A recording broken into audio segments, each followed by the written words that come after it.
Rich Eisen addressed the armchair analysts and online critics head-on. Shedeur Sanders just received his opportunity, and the backlash arrived immediately. Eisen responded with a clear, point-by-point case explaining why the criticism misses the mark. If you thought Shedeur's rise was rapid, Eisen's analysis puts it in proper context. Here's what he laid out on air. Already speaking in Cleveland high schools. Weekend after, flying out immediately to get to work. But his character's terrible, right?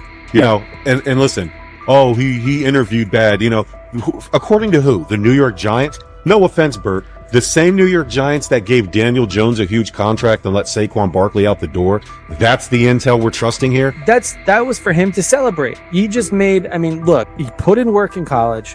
He had the privilege of being coached by his father. Which we all would love and do. Turned around not one, but two programs in college football. And then literally for any athlete, being drafted at the highest level is a success story in itself. Rich Eisen delivered a direct response to the critics. He addressed the online claims reducing Shedeur Sanders to Deion Sanders' son instead of evaluating him as a quarterback on merit. Eisen challenged those assumptions and refocused the discussion on performance, preparation, and opportunity. Say Kenny Pickett had strained his hamstring. Shedeur, they say his first day in pass, 9 for 9, 2 touchdowns, no interceptions. They were just hating on this young guy. Within minutes, Rich Eisen delivered a structured breakdown, addressing each claim with evidence and dismantling weak narratives through clear analysis. He replaced speculation with data and kept the focus on what matters: decision-making, accuracy, leadership, preparation, and game management. The reality is simple. Shedeur Sanders was not given this opportunity. He earned it through performance and consistency against real competition. He accepted the role, met the standard, and handled the moment with professionalism and urgency. No shortcuts, no favors, just results and readiness. Eisen's point was direct. Evaluate Shedeur on his work, not assumptions, and acknowledge that he has justified the opportunity on the field. I've done it at 2 locations already, so it's simple. So that's why when people say I'm not, you know, one of the top quarterbacks or the top quarterback, is what are y'all going based off of? Because I did it year after year after year, and you see the progression. So it's like, obviously it got to be some type of external hate that you have for the family, for the last name, for anything, because I know I proved myself. While many were still debating whether he was NFL ready, Shedeur Sanders stepped onto the practice field and operated like a clear QB1, setting protections, controlling tempo, and executing the plan. The narrative that he is just flash, media attention, or his father's influence does not hold up against his work in installs, progressions, and situational drills. What he showed was composure, efficiency, and command of the offense. He processed quickly, protected the football, and delivered on-time throws, demonstrating preparation and control. I'm a firm believer. If I wanted Shedeur Sanders at 2, at worst at 33, of course I already think that he's better than other quarterbacks. Because that's the type of talent, that's where I would have picked him at.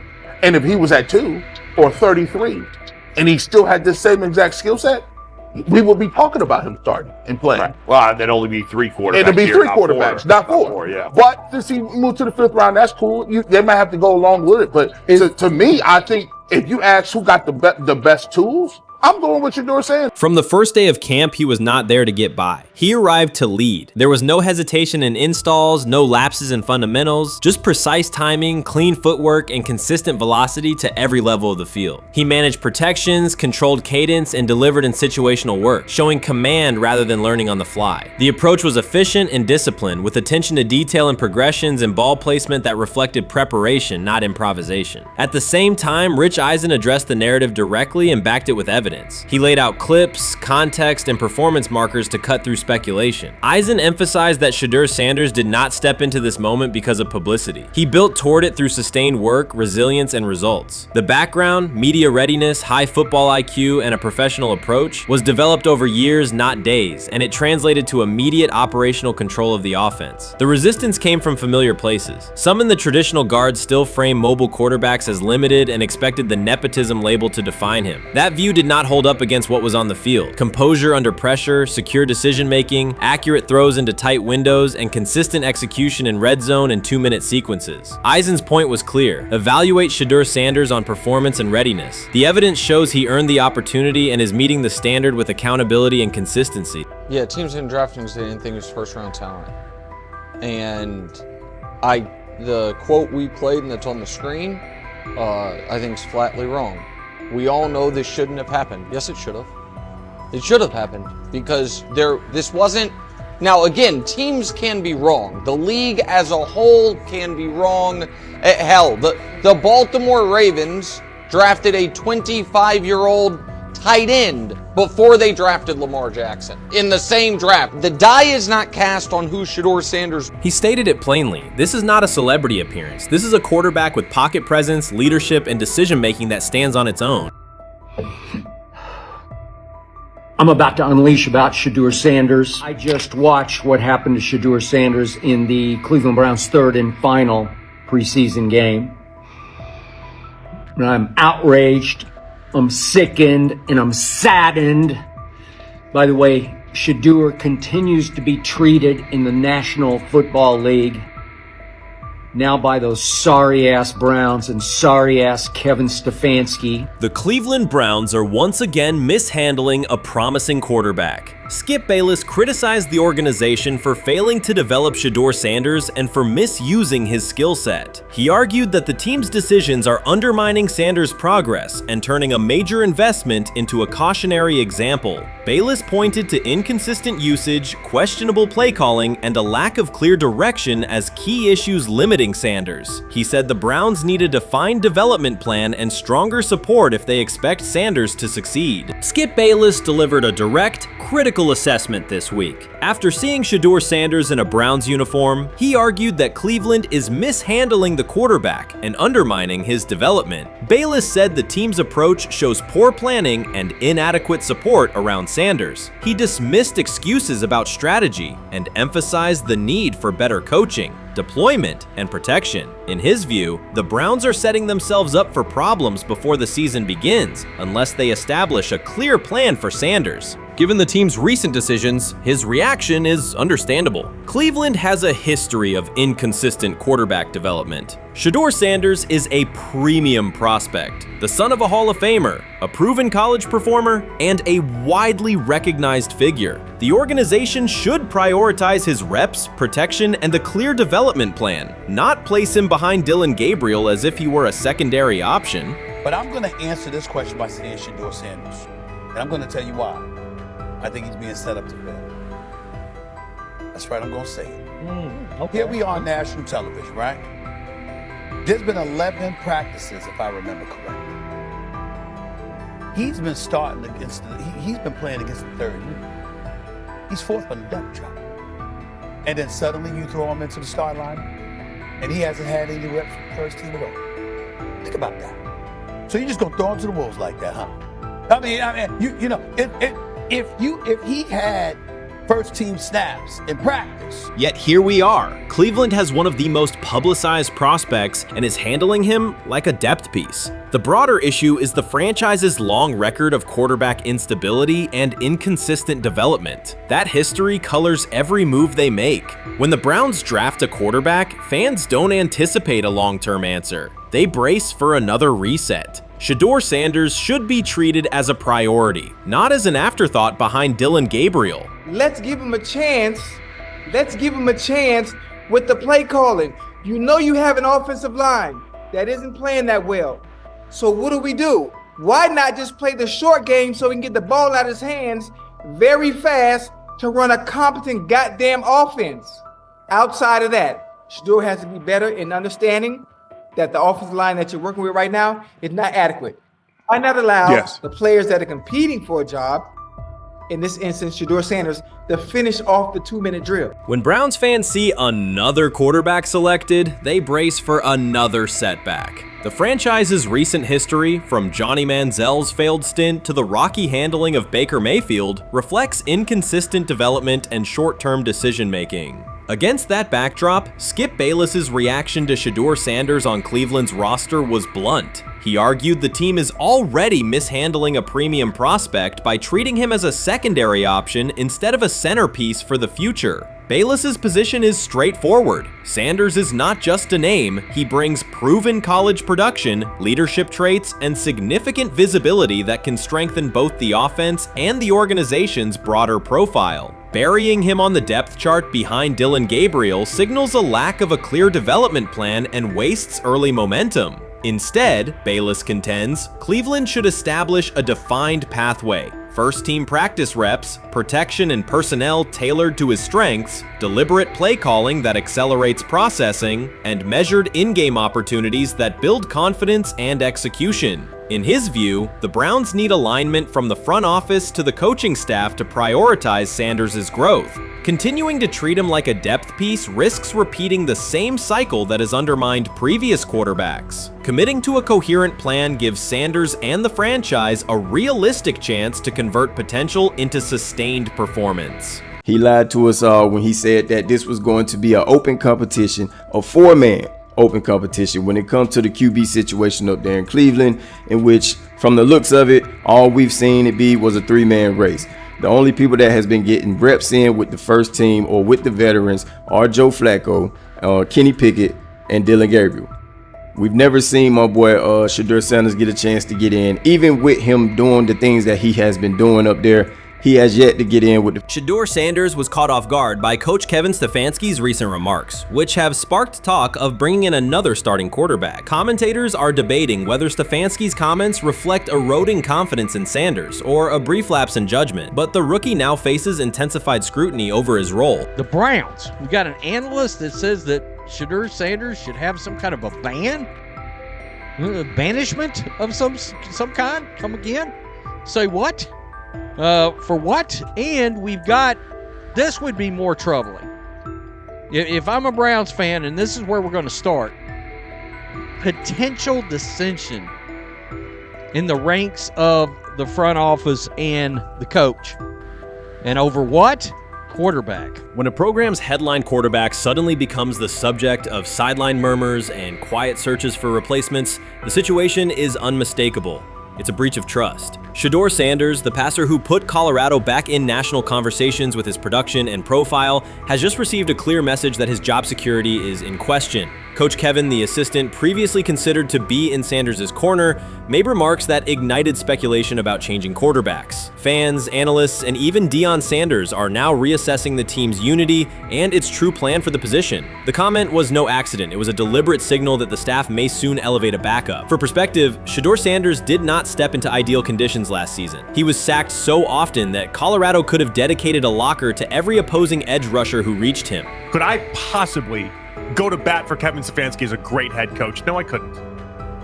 Could you go to bat against him, saying he's a horrible head coach? No, I can't. I think that's why we fall in the middle. I think that's why in a lot of these discussions, and that's why a lot of the rankings, you see him right now in that 15 to 20 range, somewhere in that middle pack of NFL head coaches. I've said earlier, Kevin Stefanski has already been given more head coaches than any coach I've ever seen in Cleveland.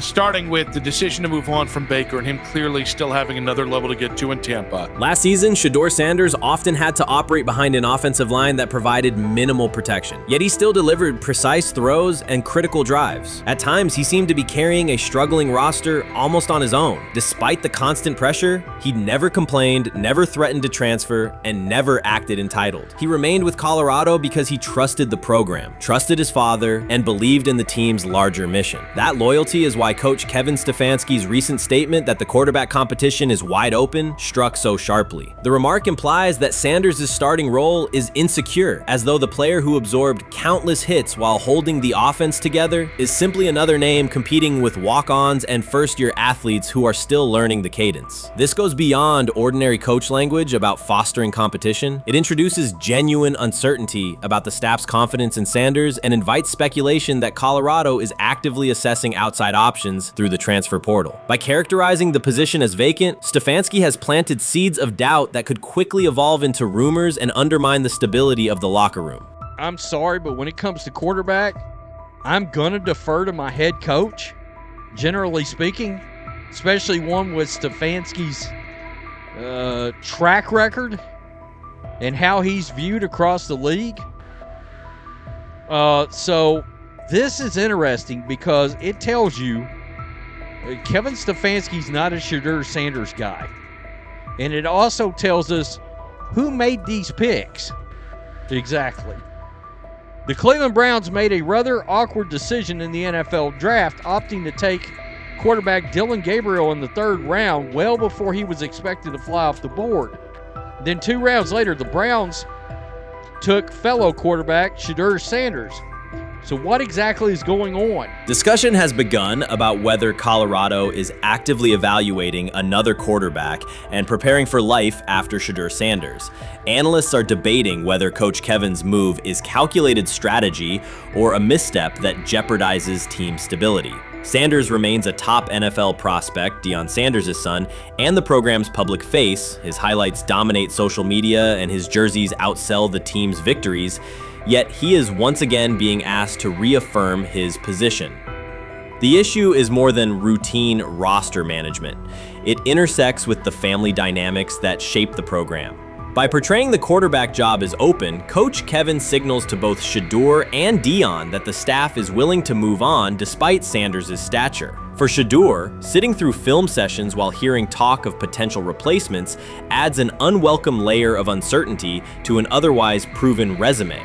The decision may reflect a desire for a quarterback with a different profile, perhaps someone more mobile and system-oriented, rather than a dismissal of Sanders' accomplishments. The rumors have ended. The decision is public. Cleveland Browns owner Jimmy Haslam has informed every level of the organization that unless an unforeseen injury intervenes, Shedeur Sanders will start at quarterback in Week 1. The announcement is not an informal suggestion or a quiet push in the background. It is a direct order. Multiple independent reports, amplified most visibly by Colin Cowherd, confirmed that Haslam delivered the directive himself. From the owner's viewpoint, the logic is simple. No one else on the roster offers the same combination of talent, leadership, and long-term upside. Joe Flacco is approaching the twilight of his career. Kenny Pickett has shown flashes but remains inconsistent. Dylan Gabriel, taken in the 3rd round, is a developmental project. By contrast, Haslam believes Sanders can alter the franchise's trajectory immediately, and he refuses to allow internal hesitation to stall that possibility. The standoff traces back to April. General manager Andrew Berry and head coach Kevin Stefanski entered the draft wanting a low-profile prospect who would fit quietly into the existing depth chart. They prioritized scheme familiarity, modest public attention, and a clear developmental timeline. When the board lined up, they reached for Gabriel in round 3, reasoning that an early investment would justify keeping a rookie on ice behind the veterans. But Sanders continued to slide, first through day 2, then deep into round 5. Haslam watched the names come off the board, convinced the league's bias against Deion Sanders' outspoken son was obscuring legitimate first-round talent. When Cleveland's 5th-round pick arrived and Sanders was still available, Haslam intervened. He did more than approve the choice. He overrode the original plan, making it clear that the organization would select Sanders and give him every chance to compete. From that moment on, the Browns' internal narrative splintered into 2 camps: those ready to accelerate around their owner's vision, and those still trying to protect their original approach. Once rookie minicamp began, Sanders erased much of the speculation. He commanded huddles, processed coverages quickly, and delivered throws with anticipation that belied his draft slot. Teammates noted his willingness to accept blame for missed timing, then correct the error without dramatics. While Flacco and Pickett split most first-team reps, Sanders treated limited opportunities as full-speed auditions. During organized team activities, he identified blitz looks, redirected protections, and consistently found his second read when the primary route was covered. More than one defensive veteran told local reporters that Sanders looks like the best arm in the building. That assessment forced Berry and Stefanski to reevaluate their timetable. They could no longer label Sanders a long-term project without contradicting on-field evidence. Drafting Gabriel 2 rounds earlier had provided the staff an excuse to slow roll Sanders' ascent. Coaches could point to investment cost, meeting room familiarity, and installation comfort to justify Gabriel's snap share. Yet each practice rep in which Sanders outperformed the 3rd rounder weakened that shield. Behind closed doors, position coaches began requesting more Sanders film for cut-ups, and offensive assistants quietly shifted meeting questions toward concepts the rookie already executed well. By mid-June, Berry himself started describing Sanders not as a developmental asset, but as a competitive option. Those subtle linguistic changes signaled the front office's recognition that the narrative had moved beyond their control. Haslam's history with quarterbacks is well documented. His pushes for Johnny Manziel, Baker Mayfield, and Deshaun Watson were high-visibility swings, each driven in part by a desire to generate excitement as well as wins. Critics highlight those choices to question his evaluation track record, yet Haslam perceives Sanders differently. Where Manziel carried off-field concerns, Sanders brings a reputation for professionalism. Where Mayfield's leadership style divided veterans, Sanders' approach has united receivers and linemen. Where Watson's trade involved unprecedented controversy, Sanders arrived at minimal draft cost. Haslam sees a rare chance to capture star potential without mortgaging the future, and he is unwilling to cede that upside to cautious pacing. Cleveland's supporters, weary of revolving door quarterbacks, have rallied around Sanders with unexpected speed. Sales of customized Sanders number 2 jerseys surged within days of rookie minicamp. Training camp ticket requests spiked once local media circulated videos of Sanders making NFL-caliber anticipation throws during 7-on-7 periods. The mood in Northeast Ohio has changed from tentative hope to active belief. Longtime season ticket holders who once shrugged at preseason storylines now debate Sanders' footwork at neighborhood barbecues. Social media engagement for Brown's content has climbed, driven by highlight compilations of the rookie threading seam passes between linebackers and safeties. All of this places Kevin Stefanski in a fragile position. If he opens week 1 with a veteran starter and the offense sputters, criticism will be swift. Each stalled drive will be interpreted as evidence that he ignored the owner's edict and the fan base's intuition. Conversely, if he names Sanders the starter solely under pressure, any early struggles could be framed as proof that Sanders was rushed, further exposing Stefanski to blame. The only sustainable solution is conviction. Either stand behind a veteran with clear strategic reasoning or embrace Sanders fully and structure the offense around his strengths. Splitting the difference, rotating series, delaying first-team reps, or using vague competition language will satisfy no one and likely jeopardize locker room clarity. Sanders' personal approach has reinforced Haslam's confidence. Instead of taking post-draft downtime, he traveled to Texas to train in full Browns gear at facilities near his father's home. The leaked clip of Sanders executing footwork drills in helmet and pads wasn't a marketing ploy. It was a glimpse into a quarterback visualizing Week 1 live. Team personnel who viewed the footage recognized purposeful rehearsal, cadence calls, pocket movement against simulated pressure, and follow-through adjustments based on imagined rush lanes. Observers asked why a rookie would conduct such intense solo sessions in May. The answer is straightforward. Sanders does not view himself as a developmental pick. He considers himself the starting quarterback of the Cleveland Browns and prepares accordingly.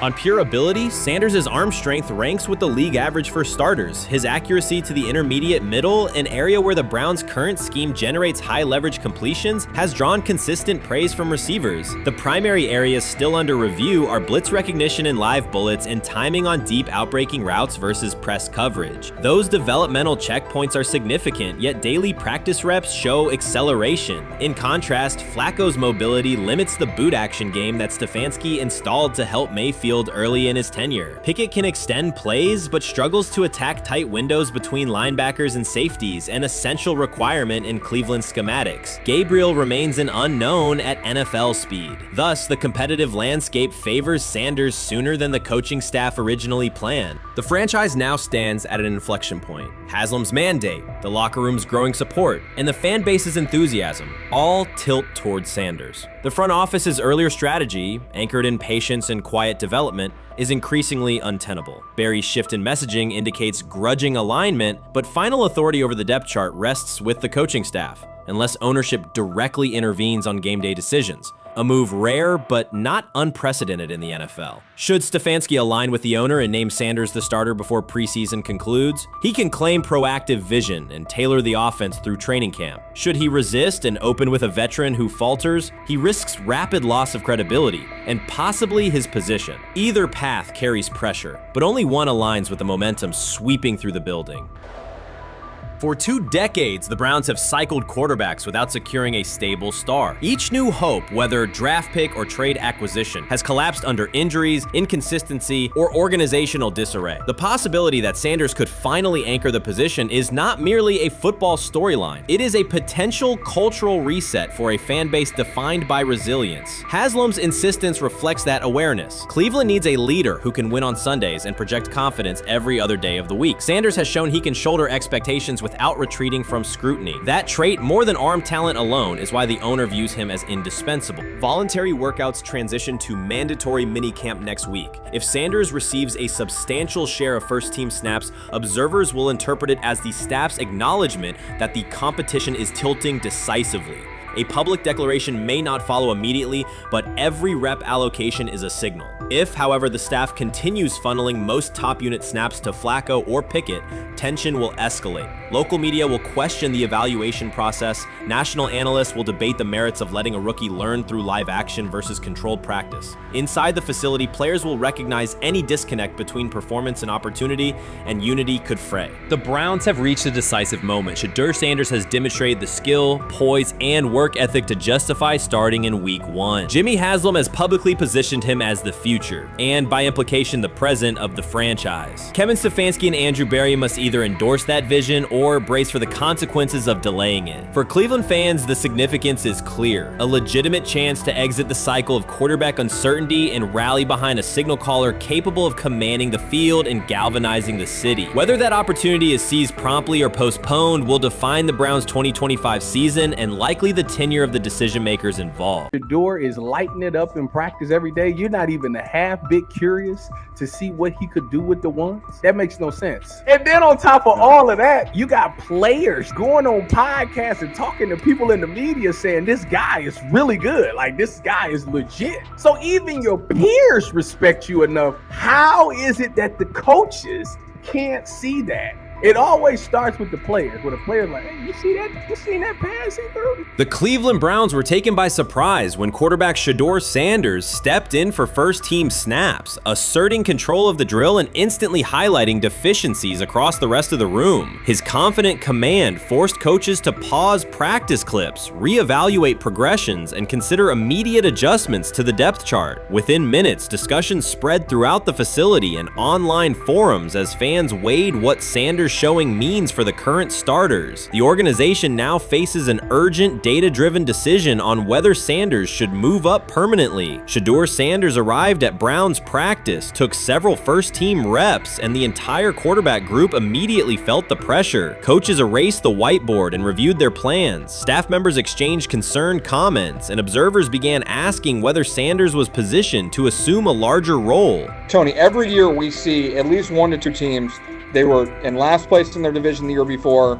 No one thought they'd be good, and then they were good. It almost seems like no one's even assuming the Browns can be that, but we see it happen every year. And I get the quarterback stuff, but like, correct me if I'm wrong, Tony. The Browns are trying to run the football, play good defense, not turn the ball over in the passing game, and try and take advantage when they can, correct?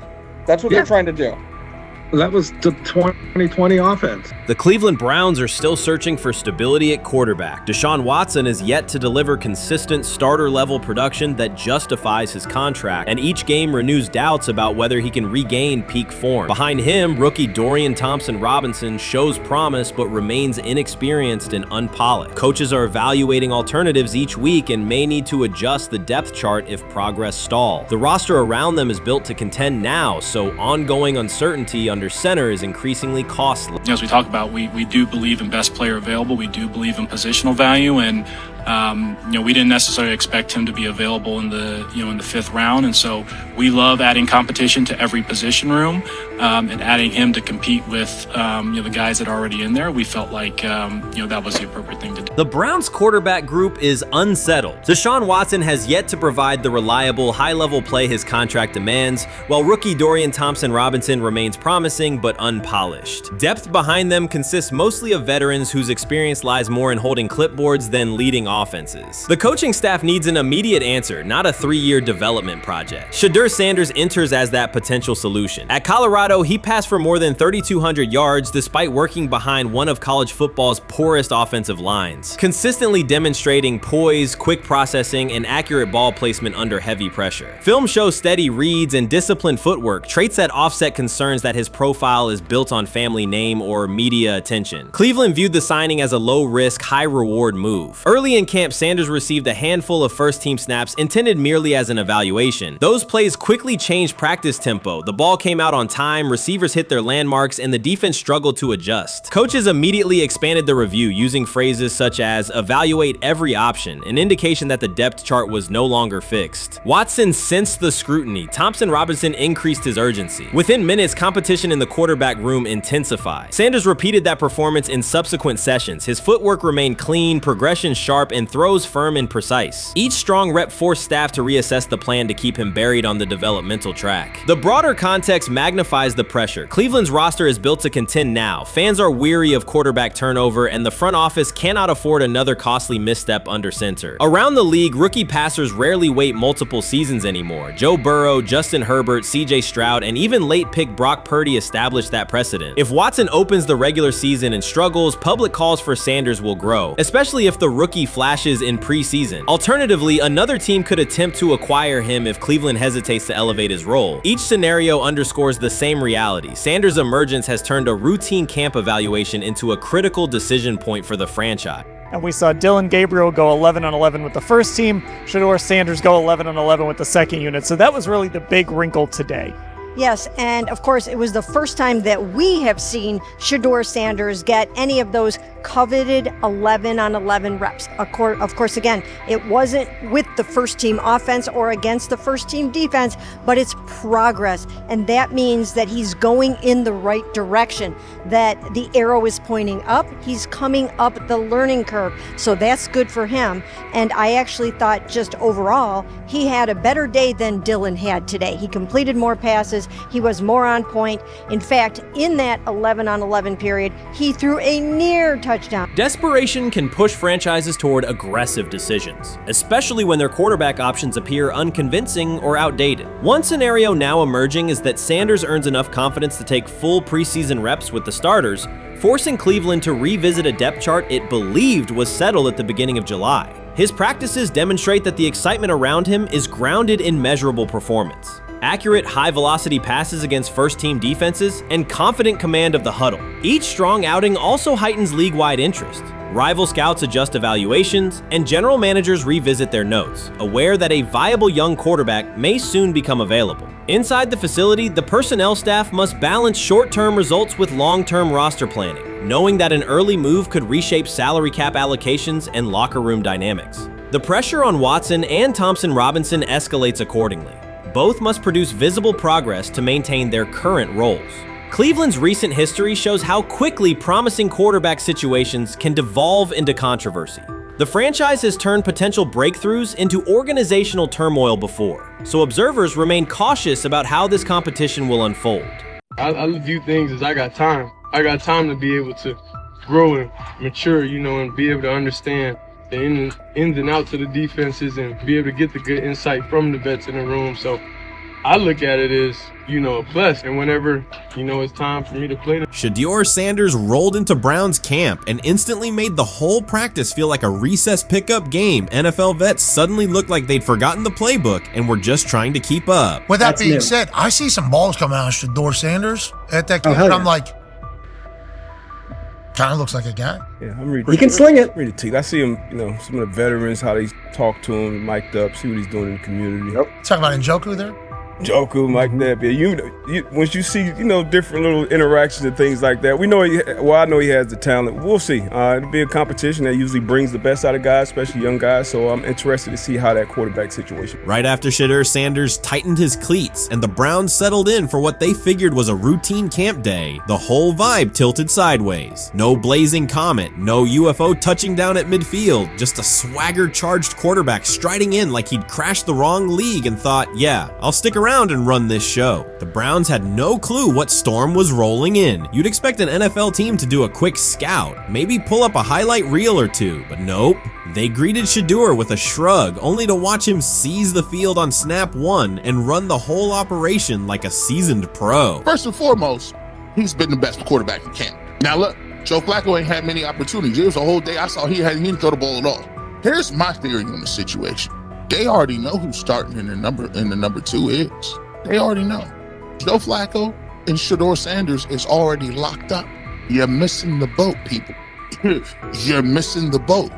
Your boy, Kenny Pickett and Dillon Gabriel, they're fighting. Shedeur didn't merely clock in, he hijacked the session. One moment he's loosening his arm, the next he's roasting veteran QBs like faded names on busted draft boards. Defensive coordinators everywhere had the same gut punch reaction.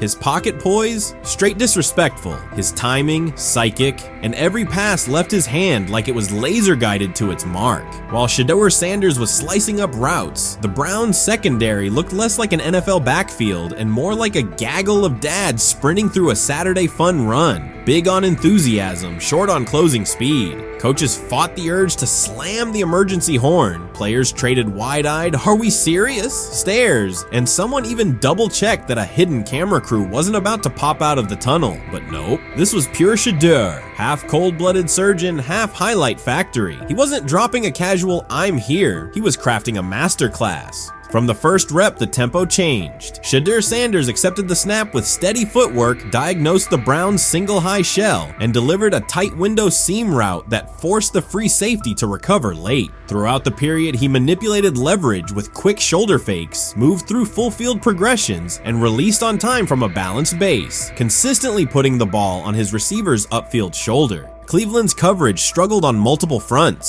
Safeties hesitated between deep half responsibilities and underneath support, creating voids at 15 to 20 yards. Cornerbacks and off-man were caught in trail position when Sanders used rhythm throws on three-step drops, while those who tried press technique had their inside hand neutralized by his receiver's outside releases. Linebackers widened to match shallow crossers, leaving the middle hook unguarded for pivot routes and option digs. One corner attempted a line of scrimmage jam. Sanders immediately adjusted the route to a back shoulder fade, releasing the ball before the break and rendering the press ineffective. Over the session, he showcased pocket discipline, reclimbing to maintain throwing lanes rather than drifting, and finished with a series of anticipatory throws against cover 2 cloud, fitting vertical outs between the flat and deep half defenders. Sanders' combination of rapid post-snap processing, precise ball placement, and pocket efficiency exposed coverage mismatches at every level and highlighted communication gaps in the Browns secondary. By mid-session, the Browns defensive staff clearly recognized their calls were outmatched. Every adjustment, a roll to cover 6, a simulated pressure, a late rotate to 2 high, was neutralized once Shedeur Sanders confirmed the post-snap picture. Routes that had taken weeks to script were beaten by timing and location. Comeback set at 12 yards broke open before the corner's transition. Slot seam outs dotted the void between the flat and deep half defender, and boundary receivers beat press with quick hand techniques, receiving the ball before the trail man could recover. Sanders' command was methodical. He used cadence to freeze plug blitzes, re-ID'd the mic when linebackers sugared the A-gaps, and maintained a firm base so he could reset and fire without resetting his feet. His receivers benefited from that rhythm. Top of the stem, eyes back, ball delivered on their upfield shoulder, allowing immediate transition to YAC. The Browns front tried a late stunt to compress the pocket. Sanders climbed 2 steps, re-spotted the shallow crosser, and delivered in stride, turning a potential sack into a 20-yard gain. What stood out most was how little ramp-up Sanders needed. From his first series, he processed full field concepts at tempo, cycling through progression reads without hitching. The poise under interior pressure, consistency in ball placement, and ability to manipulate zone defenders left the Browns' coordinated disguise packages ineffective and forced them into static coverage by the end of the period.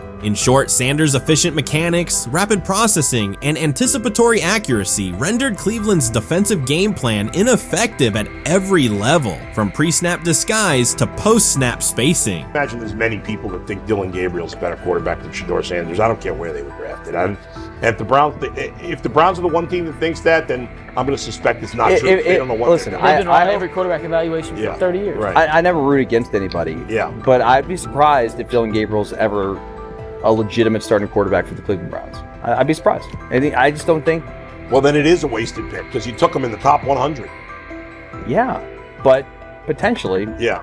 May get away with it because of Shedeur. An edge rusher chirped at Shedeur Sanders between snaps, hoping to shake his rhythm. On the very next play, Sanders answered with a 30-yard laser, a deep dig from the boundary side that split the single high safety and the trailing corner. He hit the top of a 5-step drop, kept a firm base, and delivered on time to the receiver's outside shoulder, turning what should have been a routine rep into a sudden change explosive. From that moment on, every coverage wrinkle the Browns tried, rotating from cover 3 to quarter half, flashing a Tampa 2 shell, mugging both A-gaps, was met with a precise counter. When corners pressed, Sanders adjusted the route to a back shoulder fade. When safeties widened, he checked to a glance post. When linebackers bailed, he found the running back on a delayed option out of the backfield. Even late simulated pressures couldn't move him off his spot. He simply climbed, reset his feet, and fired. As Cleveland's defenders rotated through checks, Sanders manipulated them with cadence and eye discipline. He froze weak side safeties long enough to create intermediate windows, then feathered the ball into those lanes before help could arrive. When the Browns finally dropped 7 and matched every route, Sanders tucked the ball and converted 2 separate 3rd and 6 situations on the ground, reminding everyone that his mobility is as calculated as his arm. By the end of the session, the defensive coordinator's call sheet looked obsolete. Sanders had neutralized blitz looks, exposed spacing issues in zone, and forced the unit into static base coverage just to survive the period. in. It wasn't a camp drill anymore. It was a clinic on timing, processing speed, and controlled aggression, delivered snap after snap by a quarterback who never needed a warm-up lap to own the field. They never planned on taking him. The problem is,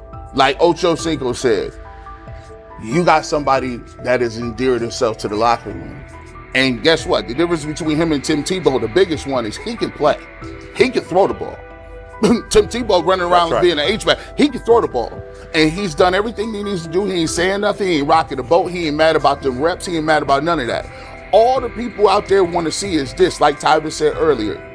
We want to see what he can do with Jerry Jeudy. That's it. I want to see what he can do with David Njoku. I want to see him with Junkins. I want to see him with the first running backs. If you are cooking, if you are beating down the doors with the 3s and 4s, guess what? You deserve more. From the first team period on, Cleveland's secondary looked a step slow. A deep third safety hesitated on a post-snap rotation, leaving Shedeur Sanders free to climb the pocket and fire a 22-yard out that arrived before the defender could plant and drive. The supporting cast around him, players fighting for roster spots, not Pro Bowl invites, benefited from his command. Sanders used tempo to control the defensive front, altered protections at the line, and located throwing lanes so quickly that one receiver didn't register the catch until he crossed the goal line. As the Browns tried new personnel groups, coverage busts multiplied. Starters slipped out for hamstring stretches while rookies rotated in, only to find the ball arriving on their blind side before they'd completed a midpoint squeeze. On a later 3rd and long, Cleveland finally closed the interior rush lanes, compressing the pocket with 3 defenders. Sanders pivoted through the traffic, stepped into a narrow escape window, and, without resetting his shoulders, whipped a no-look pass to the boundary curl for a fresh set of downs. The throw turned a potential sack into an explosive play and left the coaching staff scrambling for answers. The people who are fascinated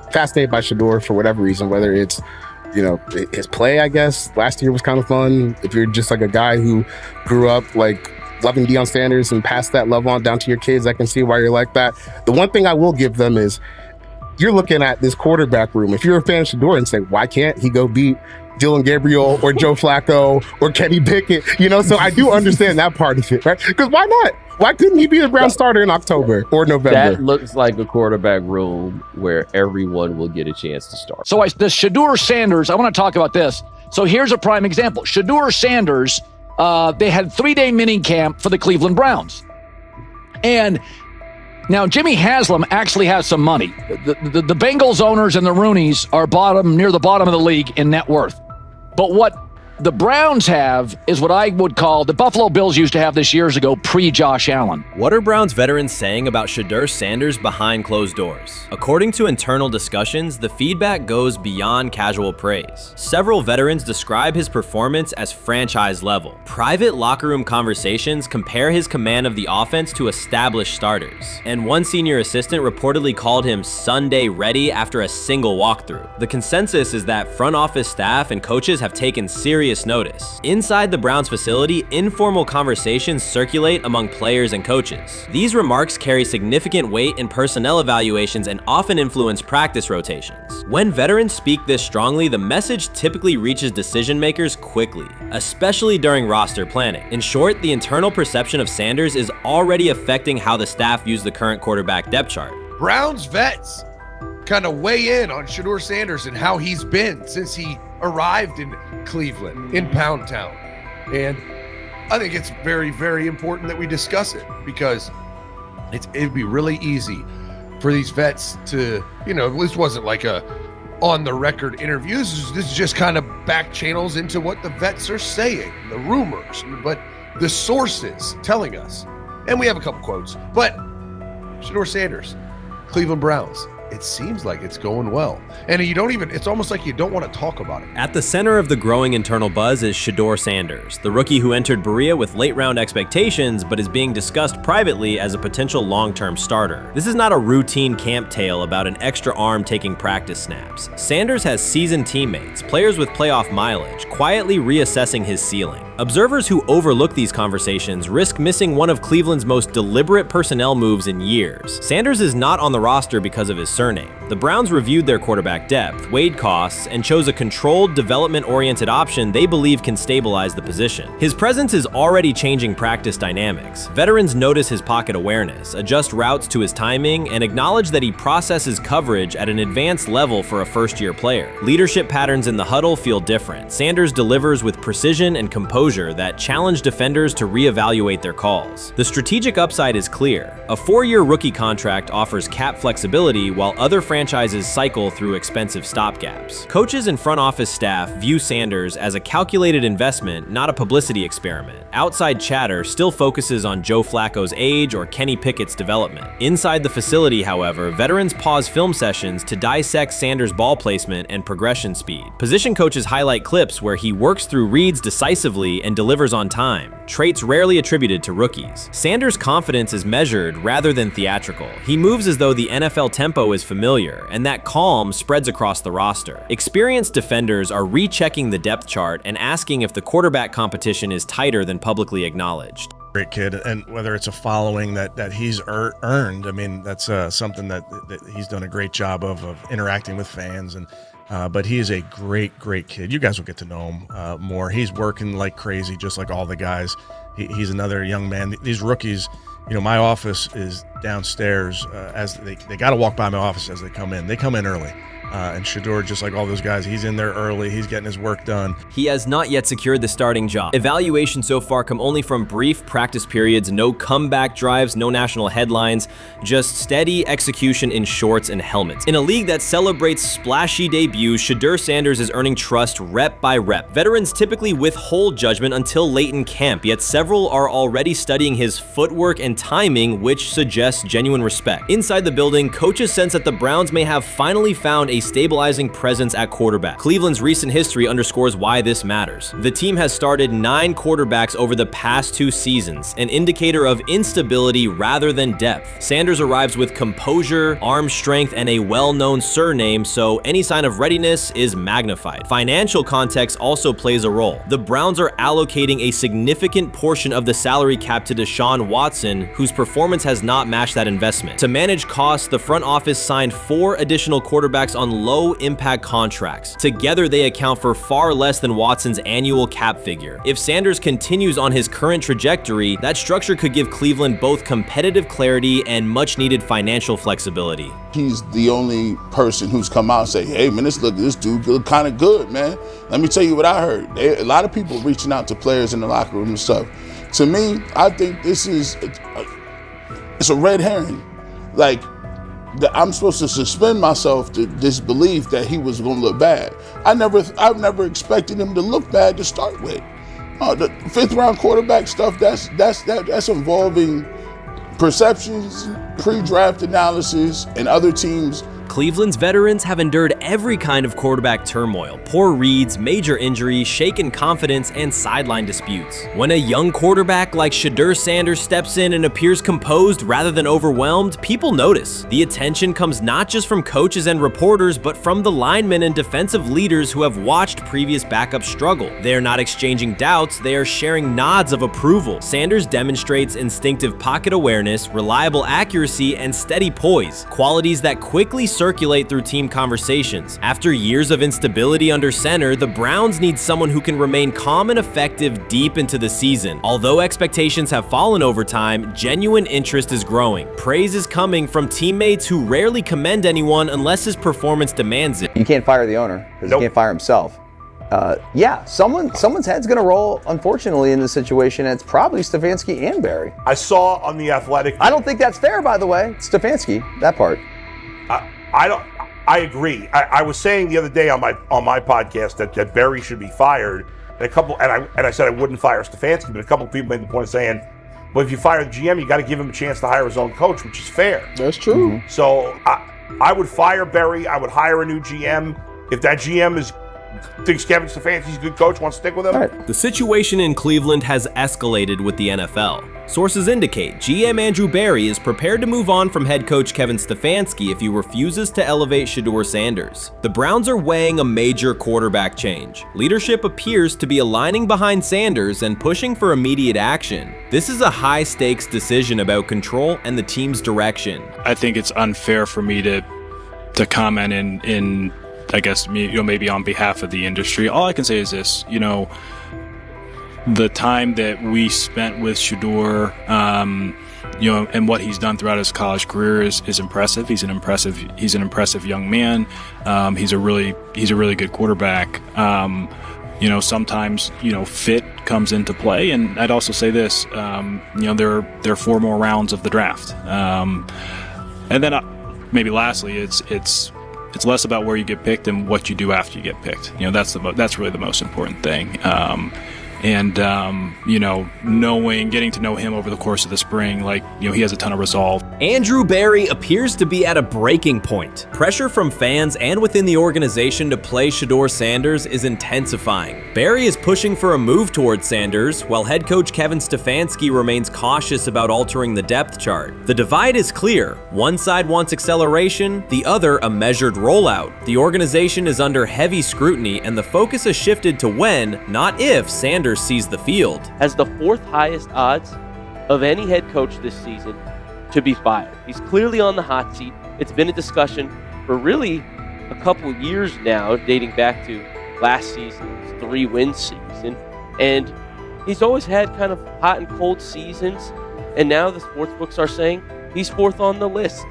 Number 1 is Mike McDaniel of the Miami Dolphins, Brian Dable of the Giants at 2, Shane Steichen at 3, and there is Kevin Stefanski plus 650 to be fired. This has moved beyond tension to outright stubbornness. Rather than elevating Shedeur Sanders, the staff has chosen Dillon Gabriel. The current depth chart looks less like a forward plan and more like resistance to change. Fans have been clear about who they expect to see, yet the organization keeps delaying. Every week without a real evaluation of Sanders slows development and blurs accountability. Cleveland is choosing a conservative approach when a decisive decision is needed, sending a message of uncertainty to both the locker room and the city. Now being the 3rd string quarterback for the Cleveland Browns, was that so much was made out of unbelievable. He actually made the team as the 3rd string quarterback. Like that was a big deal. Like that was somewhat of a surprise to a lot of people.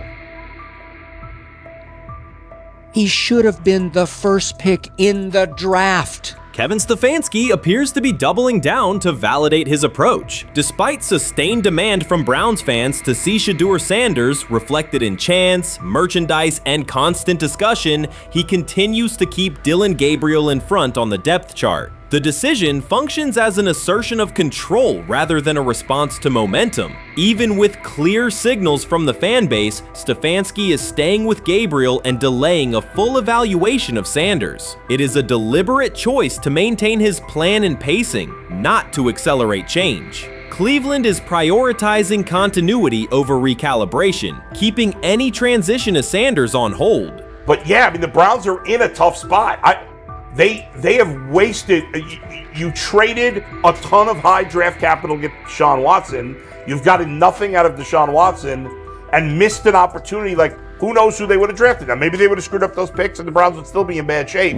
Andrew Berry is likely frustrated watching Dillon Gabriel default to conservative throws while the offense stalls. From a football perspective, this appears to be the hill Kevin Stefanski is choosing to stand on. Keeping Gabriel ahead of Shedeur Sanders has limited the unit's explosiveness and prevented a full evaluation of a higher ceiling option. Drives end quickly, field position flips, and momentum is lost while Sanders remains on the sideline. Fan patience is wearing thin. Each ineffective series intensifies criticism and shifts scrutiny toward the coaching staff's criteria for the depth chart. With every additional snap for Gabriel, the decision reads less like an open competition and more like rigid adherence to a plan that isn't producing results. The optics are clear. A dynamic quarterback sits while a cautious approach keeps the offense in neutral. If this continues, accountability questions will grow inside and outside the building. What performance performance benchmarks keep Gabriel ahead of Sanders? When will Sanders receive first-team reps in live situations to allow a fair comparison? The front office must decide whether to preserve continuity or pivot toward a timely assessment of Sanders. The longer the current approach stays in place, the more it signals stubbornness rather than adaptation, and the more pressure mounts to realign the plan with on-field output. I honestly see it happening if the Browns lose a bunch of games. Like if they get 5 wins or less, I see the report coming out now that Stefanski will be fired. I don't want it to happen. I want the Browns to be good, win a bunch of games. I think that they're going to be a team that is slept on and can at least get 7 wins, which is why if they don't, I see Stefanski getting all the blame for that, and there'll be a new coach in Cleveland. Because their players, to me, are there once again. We've talked about the incredible rookie class. The approach in Cleveland lacks consistency. One week, Andrew Berry signals he wants Shedeur Sanders on the field. The next, Dillon Gabriel gets the reps and the plan stays conservative. Through it all, Kevin Stefanski shows limited urgency despite pressure on his job security. Fans are asking for an offense that can push the ball, change field position, and produce points. Instead, the unit leans on short throws and cautious sequencing. Gabriel's play keeps the ceiling low and momentum static, while a full evaluation of Sanders is postponed. The result is growing frustration and a clear disconnect between the front office, coaching staff, and expectations in the stadium. The NFL tried to teach him and his father a lesson. You don't act like that. You don't talk like that before a draft. We'll show you how our game is played. We will watch you plummet all the way. I think he would have gone undrafted except for that owner in Cleveland. And he is the key to everything because he is something of an against-the-grain maverick owner. He's kind of a wannabe Jerry. Fan speculation is growing. Some believe Kevin Stefanski lacks confidence in Shedeur Sanders. Others think he's prioritizing Dillon Gabriel for reasons unrelated to performance. A more extreme view claims Stefanski is manipulating outcomes to secure a buyout. Whatever the motive, the risk is clear. This approach is straining his relationship with GM Andrew Berry and alienating the fan base. Pressure is rising, Berry's patience is running out, and supporters have shifted from requests to demands. If the current plan continues, calls for a change in quarterback and accountability will intensify. I think, honestly, guys notice it more when you're out winning games, right? If Cleveland starts off in a bad start, they're not doing well, and all of a sudden Shedeur or Dillon Gabriel are doing well in 7-on-7, they're throwing dimes, and practice drills, the number one defense can't stop them. People take notice of that, and the more that the players see it, they're gonna. Then the comments start happening over the lunch table. They start happening throughout the building, and that's when the pressure really will get severe. The Cleveland Browns were focused on resolving their quarterback situation until Jason Kelce made pointed comments that triggered a strong reaction from ownership. The response inside the organization was immediate and intense. What exactly did Kelce say that has the dog pound on edge and the front office under pressure? We've seen that miserable game by the Cleveland Browns. So they throw Joe Flacco in there, and I like Joe Flacco. He did good, but they gave him the resource of all the first-team guys. Then they throw Dillon Gabriel in there with first teams and second teams. So Dillon always is getting protected. The same thing again, they gave this scrub max protection on every play. Yeah, he completed some passes, but let's talk about his mistakes. He's still inconsistent with his throws, but he at least had max protection. The Cleveland Browns continue to be defined by inconsistency and avoidable setbacks. Even as fans hoped the organization had turned a corner, Jason Kelce, fresh off retirement, offered a direct critique that reignited doubts about the team's direction. His remarks implied the franchise's structure and decision-making remain unstable and recent progress may not hold. The takeaway for leadership is straightforward. Identify core issues, align on a coherent plan, and execute with discipline. For supporters, it's another sign that the problems run deeper than a single season. They throw Shedeur Sanders in there with the lowest cab drivers you couldn't even get on 5th Street. And I'm pissed off, bro, because the play calling was abysmal. Look, even if you don't like Shedeur didn't even get a chance to be trash. Even if you think Shedeur is garbage, he didn't even get a chance to be garbage. That's how awful the offensive line was. Kevin Stefanski still doesn't want to give Shedeur second strings and first strings reps. Why is that? Browns ownership's response shifted from measured to urgent. The pattern is familiar in Cleveland. The team once treated Johnny Manziel as a franchise solution, retained Hugh Jackson for a second year despite results, and invested heavily in Deshaun Watson through a costly trade and contract. These decisions reflect aggressive but poorly aligned planning. The outcome has been continued instability instead of sustained progress. That this was the guy that they wanted to start. He's seasoned, he's experienced, he still has a big-time arm, even at his age, and they open with the Cincinnati Bengals. They wanted that experienced guy. He was always going to be the guy. They were not going to start Dylan Gabriel or Shedeur Sanders in week 1. Kenny Pickett had a hamstring injury. It makes it easy to go with Joe Flacco. And the question isn't and wasn't going to be who's the starter in Cleveland. The question is, who's going to be the backup in Cleveland? Who's going to be the number 2 quarterback when they open the season against these Bengals? Fans still show up season after season, expecting improvement and bracing for setbacks. The usual pattern has been early optimism followed by a gradual collapse. But last season was different. For a sustained stretch, the Browns looked organized and competitive, resembling a functioning team. Couple days, 3 days until roster cutdowns, how do you feel about that? Do you feel like you belong here on this team?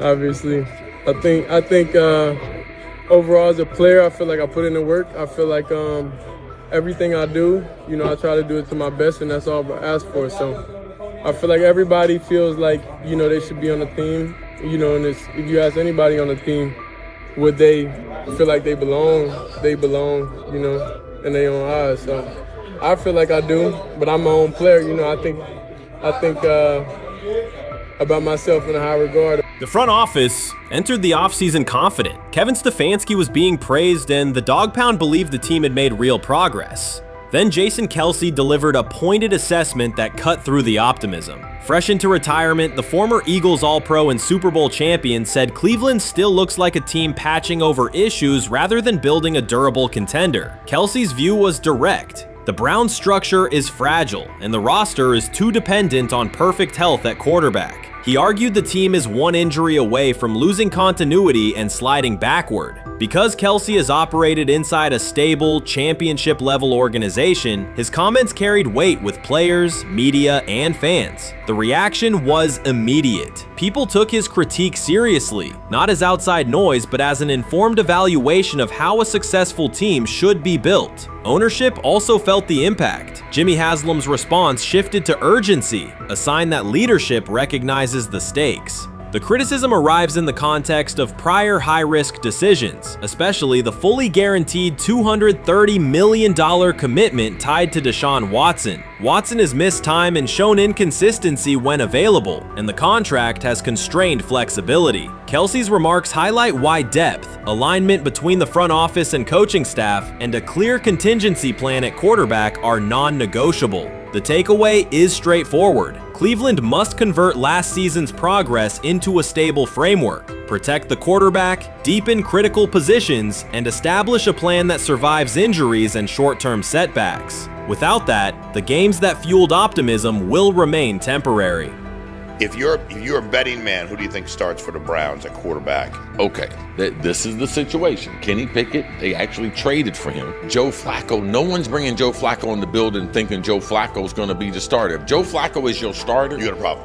You have a huge problem. And if they were saying Shedeur was the starter as the 5th rounder, you got a real problem too, because he passed over all these guys in these reps in the offseason in shorts, in bikini shorts, Speedos and stuff.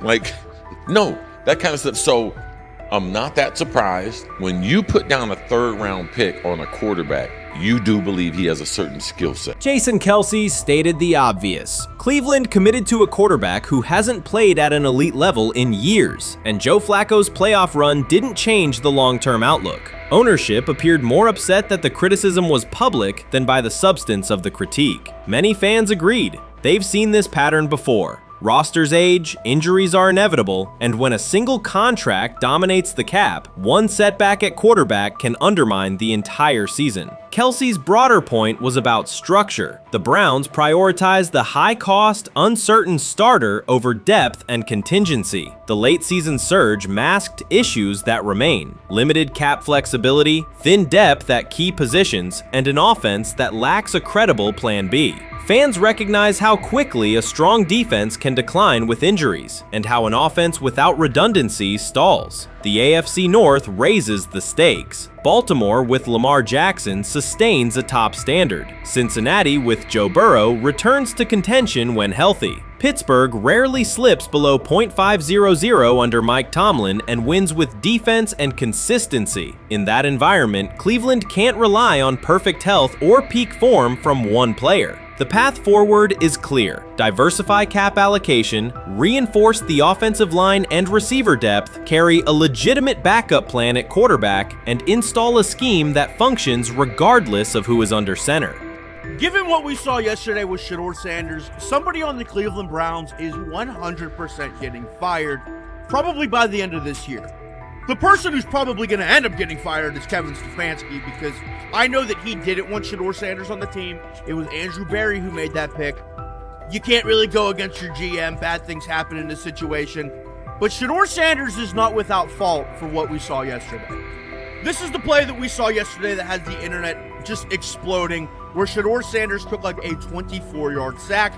Half of the internet is saying that this is all Kevin Stefanski's fault. Cleveland showed progress last season, but the underlying concerns remain. Jason Kelce highlighted them directly. The Browns' long-term plan is fragile, cap-constrained, and overly dependent on perfect health at quarterback. His comments focused attention on structural issues, roster depth, continuity in coaching, and a sustainable offensive approach, rather than a single hot streak. That criticism resonated because it reflected what many around the league already see. Ownership's reaction underscored the sensitivity. Jimmy Haslam has presided over frequent coaching and quarterback changes, and external scrutiny carries weight when it comes from a respected veteran with championship experience. Kelsey's remarks reinforce that last year's Joe Flacco stretch was a short-term solution, not a foundation. The team still needs a durable plan that can withstand injuries and inconsistency. The practical takeaway is clear: stabilize the system, diversify cap usage, and build depth at key positions so the offense functions regardless of who is under center. That includes a coherent development pathway for younger talent such as Shedeur Sanders, with defined practice reps, protection, and scheme alignment. Kelce didn't say anything outrageous. He articulated the gap between a brief surge and a credible long-term contender. Have the faith of a mustard seed.